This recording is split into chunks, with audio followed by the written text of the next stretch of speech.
Good Erev Shabbos, everyone. Erev Shabbos. Well, it's different all over. In America, Erev Shabbos Pashas Kedoshim. In Eretz Yisrael, Erev Shabbos Pashas Emor. So again, the two Pashas this week actually is a little easy to find something common between the two Pashas, because Pashas Emor in Eretz Yisrael is all about Sefiras Omer. So if I talk about that, so then I'm really touching both continents and shooting down the center. Let's talk a little bit about Sefiras Omer, about the period of time that is really a very joyous period of time. And it's a time of preparation for the giving of the Torah. It's a time for getting ready for Shavuos. It's really meant, as far as the Torah is concerned, to be very happy. However, it's become marred because of the death of the students of Rabbi Akiva and because of all the things that happened during the time of the Crusades. And it seems to be a time, whenever you say the word Sefira, people think of not listening to music, not taking haircuts, not doing those things, not having weddings, but as opposed to the joyous time of preparing for the Torah. So I'll tell you, I think that we need to change our eyes a little bit and put things into a little perspective, because I think that we need to look at Rabbi Akiva and we need to recognize the magnificence of Rabbi Akiva.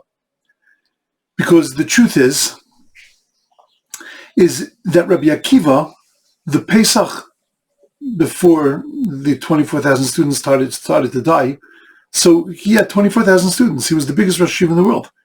He was the central Torah personality by the fact that he had the largest yeshiva, 24,000 students.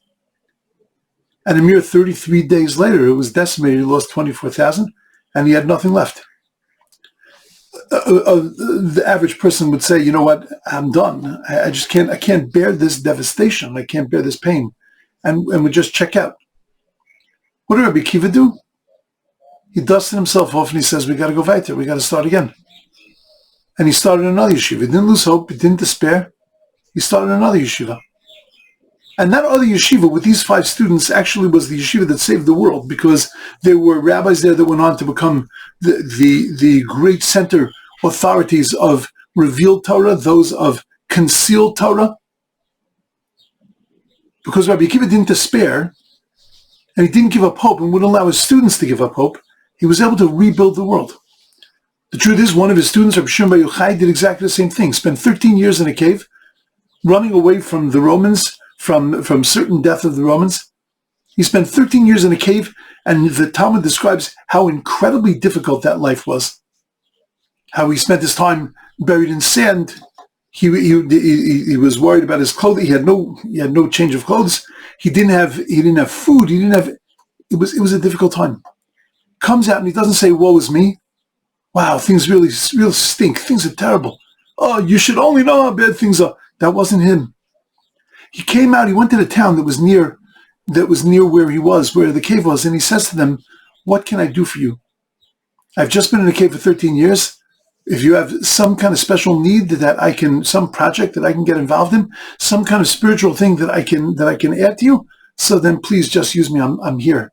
And the Talmud tells exactly what he did, but he looked at it and he said, no, I can't despair. So I can't become despondent, because I can't give up hope, because there are things to be done. And that's really what happened post-Holocaust. Post-Holocaust, people rebuilt on top of the ashes. They didn't succumb. If they would have succumbed to their despair, so then there really would be no Torah today. There'd be no Yiddishkeit today.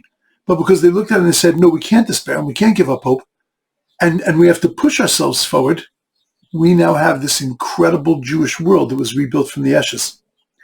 And the truth is, it's the same in all of our lives, that we have so many things that happen to us, spiritual things, personal things that knock us down, and that we can easily say, I'm a victim. We can easily say, you know what, life is terrible, and this is just too tough for me. I just can't go on. I can't keep plodding through this. But when we never lose hope, when we look at it and we say, like Rabbi Akiva, that I'm not going to let this knock me down. Weebles wobble, but they don't fall down. Yeah, I'm going to take the hit, but I'm going to keep moving forward. And I'm not going to allow myself to despair. So then you see wondrous, amazing things happen. During this period of time, we remember the death of the students of Rabbi Akiva. We could look at that and we could say, oy vey, woe is me. Or we can look at it and we can say, yeah, despite the fact that there was that death, look at the rebuilding. Look at the fact that Rabbi Akiva never lost hope.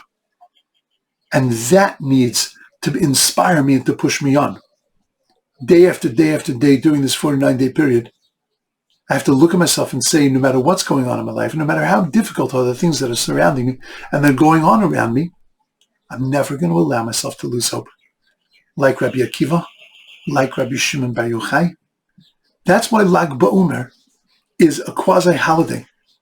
Lag BaOmer, the students of Rabbi Akiva didn't die. Okay, shkayach, Rabbi Shimon Bar Yochai died on that day. This is your side. And left the tremendous light in this world. Okay, shkayach. But a quasi-holiday, good. That it wasn't a day of mourning, I understand. But when you turn it into a quasi-holiday, yeah, it's a quasi-holiday because you got to rejoice when you start to think about people that didn't allow themselves to get snowed under by life and people that kept pushing. It really is an amazing, magnificent thing. And it's a tremendous shot in the arm for us and an uplifting for us that we have to remember that we have to be exactly the same way. Don't let life get you down. Don't let things drag you down. Don't despair. Don't give up hope. Just keep pushing forward. And when you push forward, you can create worlds. You can change the world. You can do amazing things. We should have a beautiful, amazing, wonderful, incredible Shabbos. A Shabbos that uplifts us. When we think about this idea, when we think about Rabbi Akiva, when we think about Rabbi Shimon Bar Yochai, it should be a Shabbos that reminds us, don't let yourself get knocked down.